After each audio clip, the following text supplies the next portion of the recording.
About asitti aane immoo wantoonni ilaallu tokkoon isaa maalidha? Steepiiwwan jiran kan ammoo yoo kana kilik godhu gara bloogiin kuni asirraa odeeffannoowwan kana balleessinee hamma dandeenyutti kanneen akka argan taasifnaa jechuudha. Kanaaf gara biloogii deebinaa jechuudha. Biloog kan jettu tana bananna. As dhufee biloog kan jettu kana nan banadha. Sanaa booda biloogiin kun maal qaba? Kontentoota kana qaba. Konteenarii isa keessa jiru kan akkas div jennee div kana hin cufna. Sanaa booda home kan jedhu kun jira. Gaafa home kana bira dhufnu wantoota inni qabu kana akka jirutti ni fudhanna. Hangaasii koppii goona. Sanaa booda inni as keessa paste goona. Gaafa as dhufnee kana refresh goonu biloogii gaafa kilik goonu biloogii kana fakkaatu argannaa jechuudha. Baay'ee bareeda. Websaayitii bareeda tokko hojjechaa jirra jechuudha. Haaluma kanaan ammoo websaayitiin kun staatikiidha. Gara daayinaamikiitti immoo adeemsa ittiin fidaa deemnu waliin ilaalaa deemna wantoota baay'ee isaa. Kan ammoo drop down akkatti hojjennu waan hundumaa isaa laallee irraa amma kan nu hafu kontaaktaasii foormii generate godhuudha. Isa san generate godhuuf as dhufnee right click new HTML tokko create goona. Contact dot HTML save jennaan enter. Isa kan ammoo hangar olii kan akkuma jirutti fudhanna. Contact us page irra kan jiru. Isa kanniin yeroo tokko koppii goona waa'ee hamma naavii haga naavitti koppii goona. Sanaan booda finni paste goona. Save jennaani itti aansee div class container ana booda kilaasii kana ammoo hin cufna. As keessatti dhufnee h3 jennaani h3 contact as page. Sanaa booda h3 keenya hin cufnaa. Save jennee check goona. Kanaa booda kun contact as page dha jechuudha. Itti aansinee maal goona? Daataa kan contact as maalidha? Formidha. Formii immoo akkamitti akka create goonu dura laalaa turre.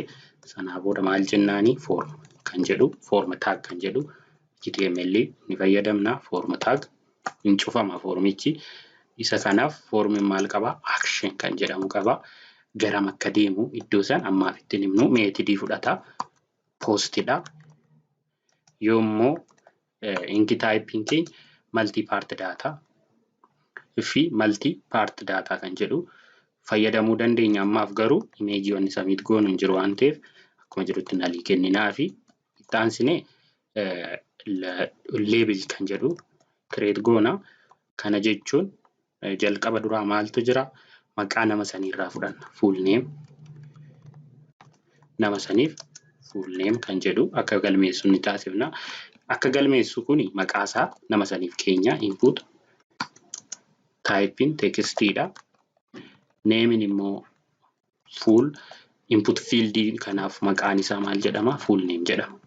Placeholder jechuun yeroo click godhamu kan baddu hanammaaf garuu mul'attu your name jenna. Sanaa booda save jennaan. Erga isa goonee booda kana finnee maal goona? Break goona asitti. Break. Itti aansinee labelii nama san immoo emailii isaarraa fudhanna. Emailii optionaalii gochuu dandeenya. Kanaa booda input type emailiidha typein isaa. Email kan jedhu email typein jira waan ta'eef itti aansinee immoo nameidhaaf email jennaani. Placeholderiin your email. Your email kan jedhu kan ni kenninaa fi sanaan booda break goonaa jechuudha daataa kan. Itti aansinee kanas break gochuu dandeenya asitti maaliif inline fayyadamna waan ta'eef break. Itti aansinee subjectidha. Label subject waan dhimma barreessuu barbaadu sana akka namni barreessu yoo barbaadu break goona. Sanaa booda input typing keenya textidha jechuudha. Text areaadha. Name subject subject kana booda placeholderiin fudhatu inni subjectiin kun text area oo barbaanne rows kan jedhamu jira rows 20 rows 4 columns 4 5 enter your subject placeholder your subject enter your subject save jennani erga kana godhee ka'ee booda immoo break kan jettu jirti sana booda input type submit value maqaan ishee eenyu ta'a submit value submit value add kan jedhu kan goona fi sana booda break jennee dhaabnaa jechuudha. Save jennee refresh goona page keenya. Kana booda formii kan arganneerra. Fakkeenyaaf calls 5 jedha calls 60 jennee yoo as deebinee browserii keenya ban kana booda formii kan arganneerra. Aadii odoon taane yeroo baay'ee sendidha. Ergiidha. Fayyadamnu waan ta'eef send godhe jenna. Keenyaaf asitti dhufee yoo nan type godhu odeeffannoo kana galmeessuu yoo barbaanne maqaan eenyudha maqaa nama sanii barreessuu barbaanna yoo ta'e gosa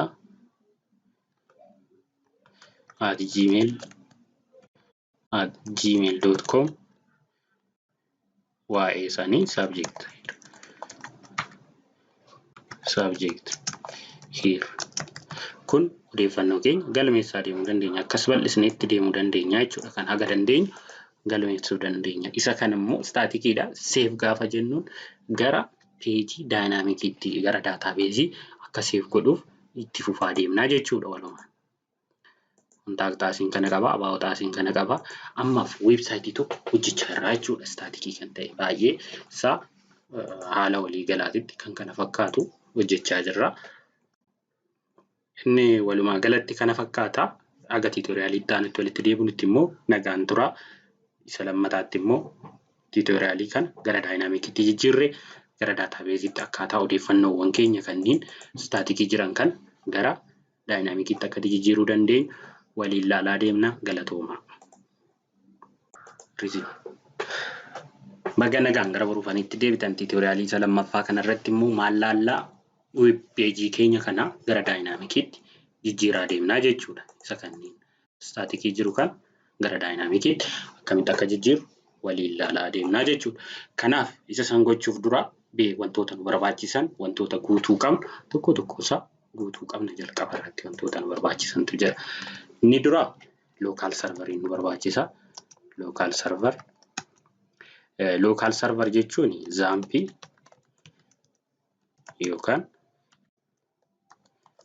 yookaan immoo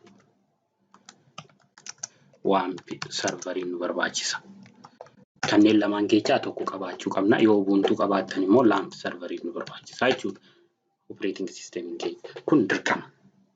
Dynamicii gochuuf yoo live irratti yookaan online server online irratti hojjechuu baanne kun nu barbaachisa tutorialii trainingii keenya kanaaf amma. Eessaa arganna akkamitti download goonaa install goonaa isa kana ammuma waliin ilaallaa jechuudha. Jalqaba duraa maal goonaa isa kana download godhachuuf gara haala salphaa ta'een iddoo biraa odoo hin deemne online irraa download goona. Fakkeenyaaf borufan.com kan jedhu bira dhannaa. borufan.com bira erga dhannee booda basic education kan jedhu jala PHP filannaa. PHP jala basic requirement wantoota nu barbaachisan tokkoon isaa ni ilaaltu PHP kana maal akkamitti akka fayyadamnu sanaa booda basic requirement basic tutorialota jiran akkamitti akka install goonu waa hunda isaa asirraa argachaa deemnaa jechuudha. Kanneen download godhachuuf odeeffannoowwan kana tokko isaa dubbisuun more waan training irra viidiyoon wantoota xiqqaa isinitti argisiisa morsen dubbistanii haala bal'aa ta'een laaltanii akka hubattanii fi jechuudha kanaan kana isinii argisiisaa jiru. PHP maal akka ta'e, PHP run gochuuf maal akka nu barbaachisu tokko isaa asirraa argachaa deemtu jechuudha. Fakkeenyaaf jalqaba duraa PHP run gochuuf wantoota nu barbaachisan kan ni ilaaltu. Isa kana run gochuuf maal akka barbaachisu tokko isaa ni ilaaltu jechuudha. PHP kana hojjechuudhaaf maal akka nu barbaachisu.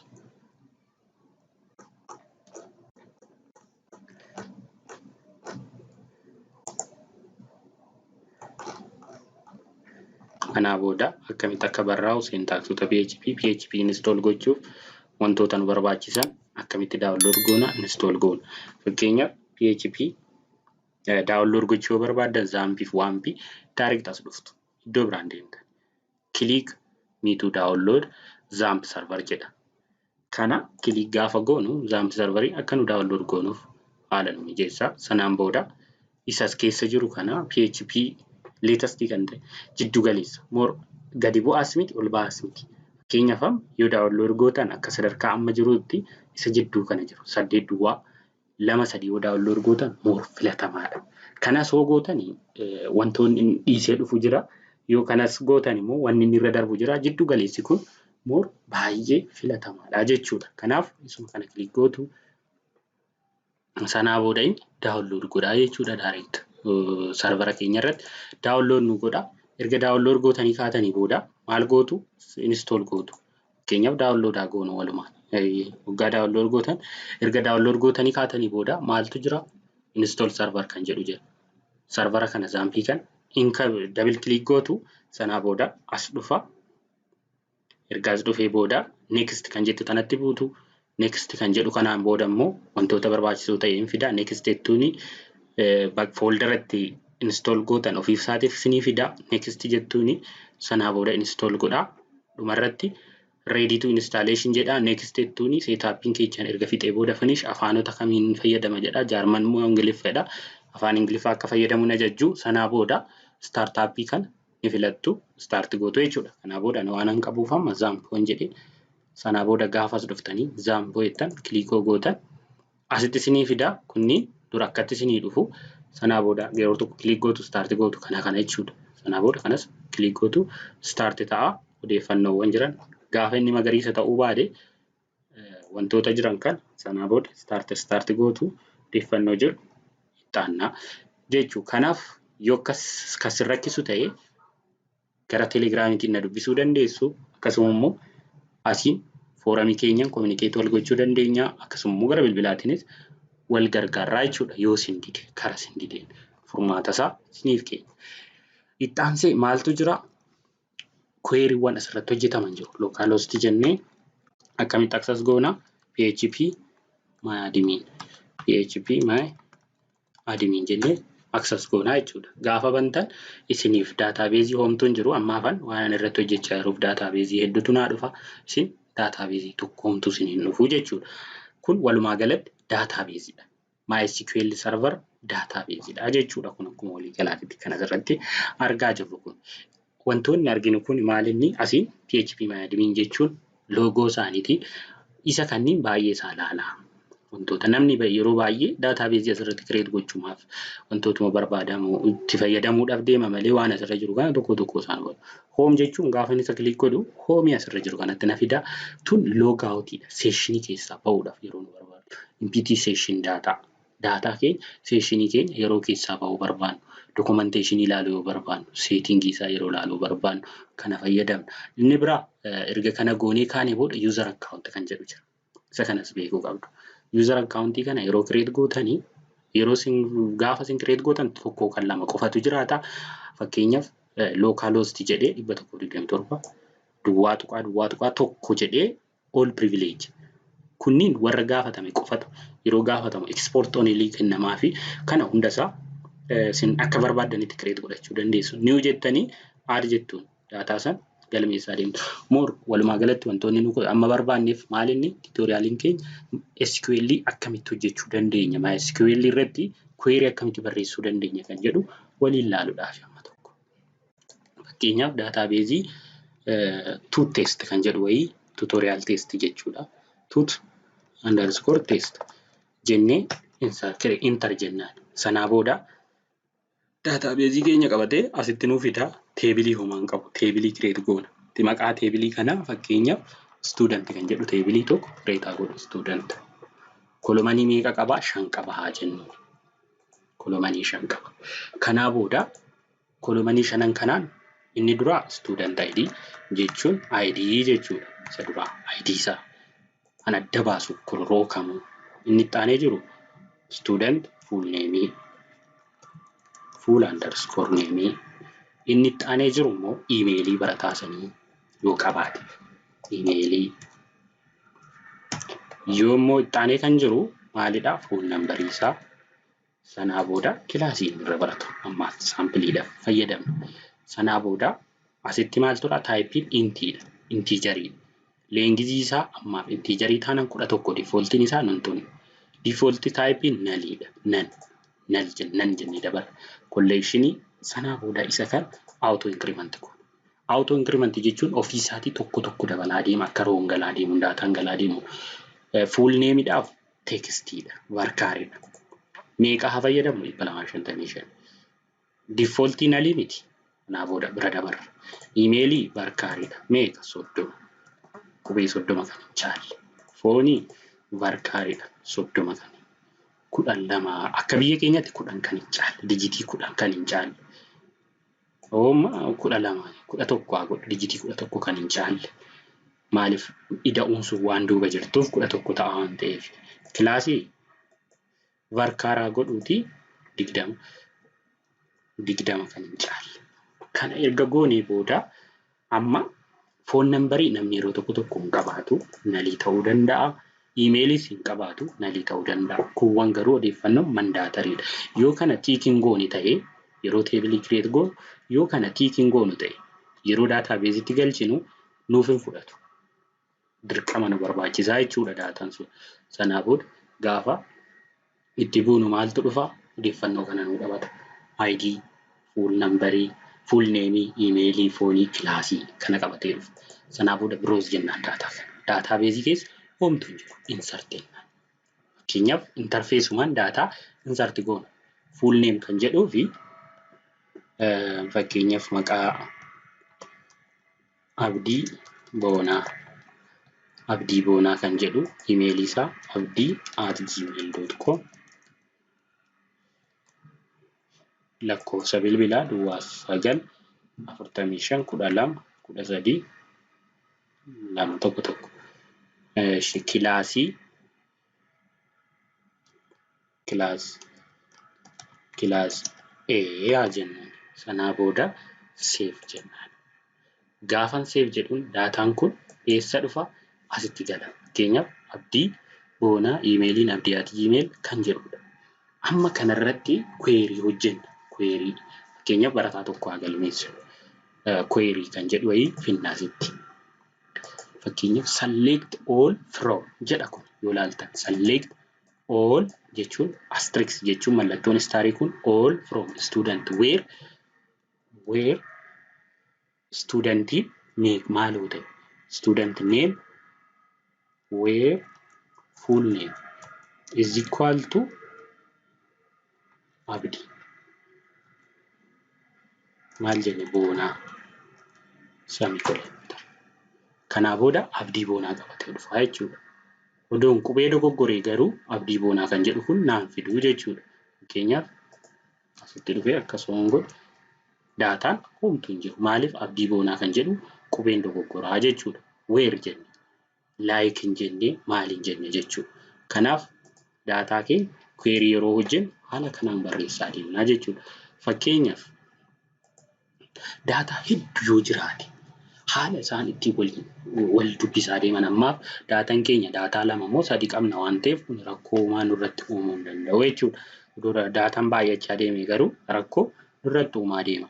Inni biraa asirratti structure kan jedhu laala. Structure kan jedhu kana keessatti daataan jiru drop gochuu dandeenya. Kolomanii kana kophaa isaatti drop gochuu dandeenya. Gaafa asitti buunu immoo unique gochuu dandeenya. Akka irra hin deddeebiin adeen indexed gochuu dandeenya. Spatial district kan jedhu kana tokko isaa fayyadamaa deemna.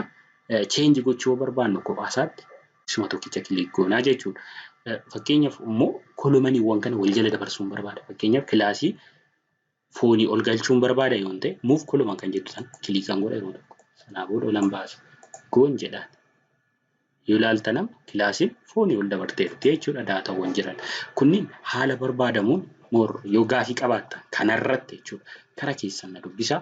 Baay'eesaa karaa telegiraam chaanaliitiinis na dubbisaa. Asiinis komentii naaf godha. Yuutuubiidhaanis gara yuutuubiinis komentii naaf barreessaa. Waan baay'eesaa waliin ilaalaa deemna. Ammaaf garuu teebilii haaraa tokko kireetaa goonu. Teebilichi maal jedhama? Biloog. Biloogiin tokko maal qaba? Kontentii biloogii kana asirraa ilaalla.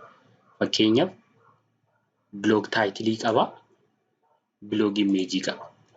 Biloog ID'n jira. ID. Biloog taayitiliin jira. Biloog taayitilii jala immoo maaltu jira? Biloog imeejiin jira. Biloog imeejii gaditti immoo diskiripshiniin jira. Kanaaf kun loongi tekstiidha. Varkaarii haa ta'u 255 loongi tekstii haa ta'u kanaa booda auto incrementiidha. Nalii tokkoofu imeejiif nalii hayyamuu dandeenya. Diskiripshiniinis yeroo tokko nalii ta'uu danda'a. Biloog taayitiliin garuu dirqama. Kanaa booda inni itti aanee jiru immoo fakkeenyaaf kolomaniin harkaa dhumeera. Isa kanattan bu'a. Gaafa nasitti bu'u kolomanii biraan haa dabala. Created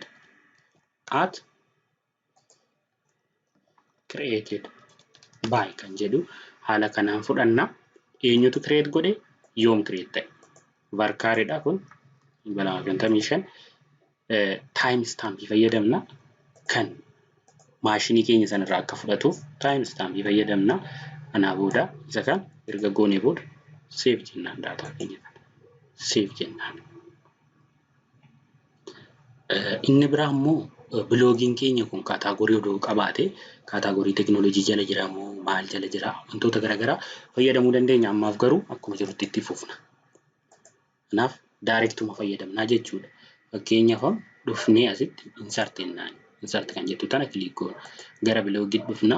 Jalqaba dura biloog taayitilii paste goona. Biloog imeejii ammaaf akkuma jirtutti koppii haa godhu ishii. Sanaa boodaas dhufnee biloog imeejii kan imeejii neemii isaa kana koppii godhanna. Imeejii neemii.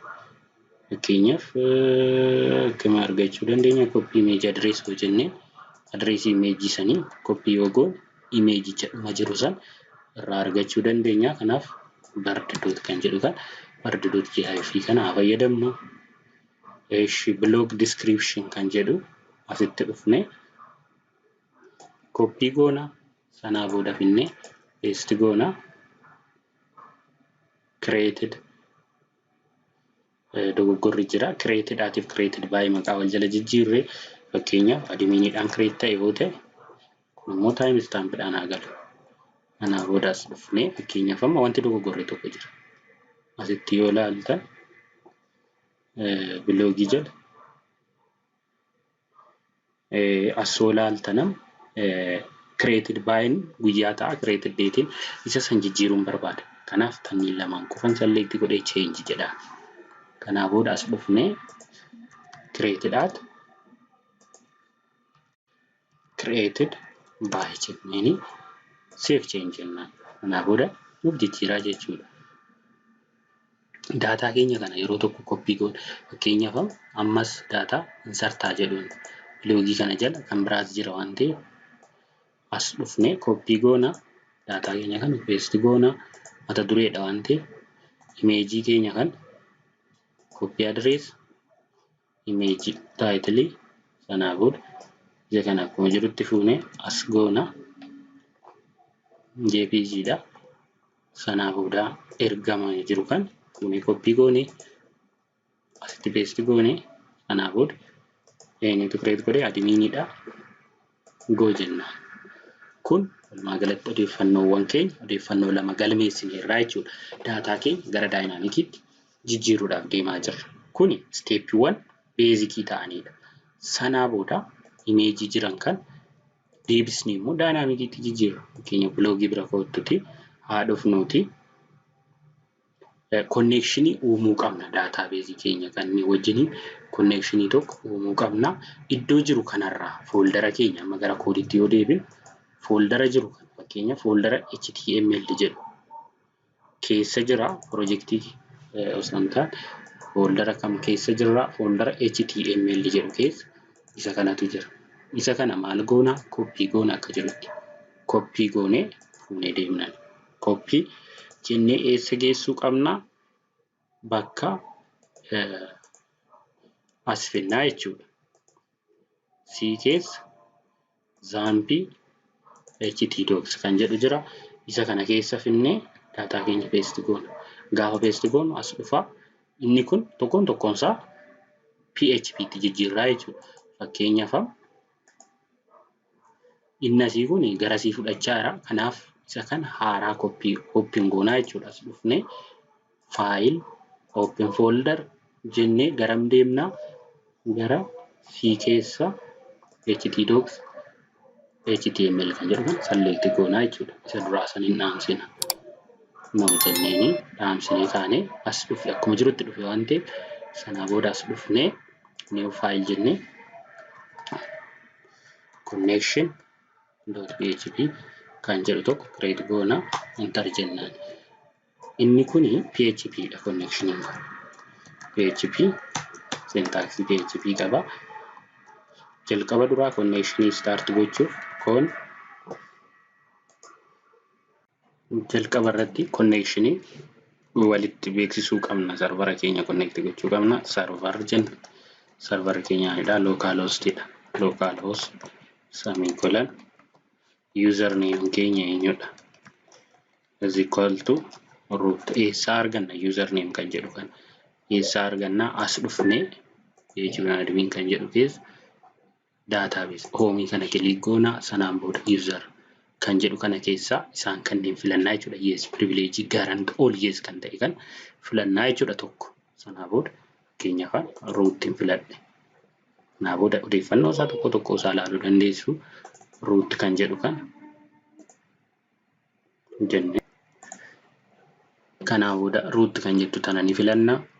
Isa kana fudhannee username kan jedhu bira finnaa jechuudha. Root kan jettu kana bira finna. Passwordin yeroo baay'ee kan root isinoo kennitaniif malee naliidha. Kanaa booda semicolon goona database. Erga kana goone booda database kan jedhu fayyadamna. Databasein keenya maqaa isaa eessa arganna as dhufna. PHP bira dhufne ammas gara database keenyatti deebine yeroo tokko click goona. Sanaa booda isa kana copy goonee fudhannaa jechuudha. Yookaan barreessuus dandeenya copies godhuu dandeenya. Save goona. Kanaa booda connection kan jettu kun double n kana fayyadameen MySQLi fayyadamna. MySQLi underscore connect kan jedhu kana fayyadamna. Parameetrii 4 fudhata. Jalqaba dura serverii fudhata. Itti aansee username fudhata. Itti aansee passwordii fudhata. Itti aansee database fudhata. Kanaa booda if jenna yoo connection raawwatame if con yoo connection kun taame echo jenne connection isa connection success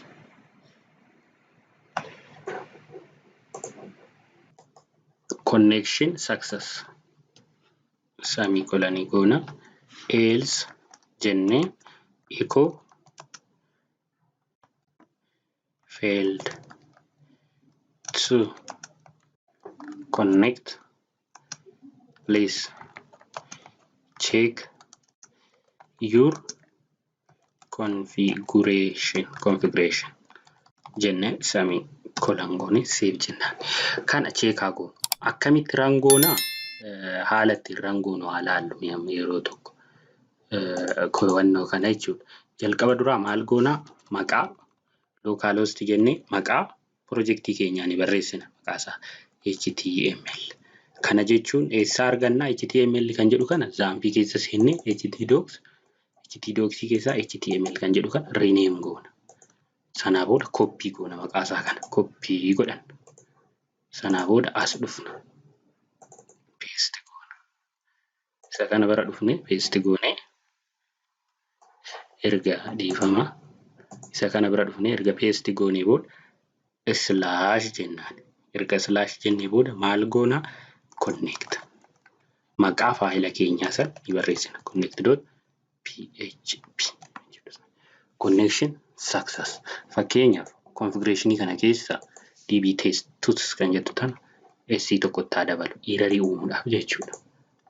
Maal jedha? MySQL to database failed to check or failed to connect, please check your configuration jedha jechuudha. Maaliif message kan argachaa jira. Database keenya waan dogoggoreef. Save jennee gaafa immoo deebinee refresh goonu kan arganna. Galatoomaa.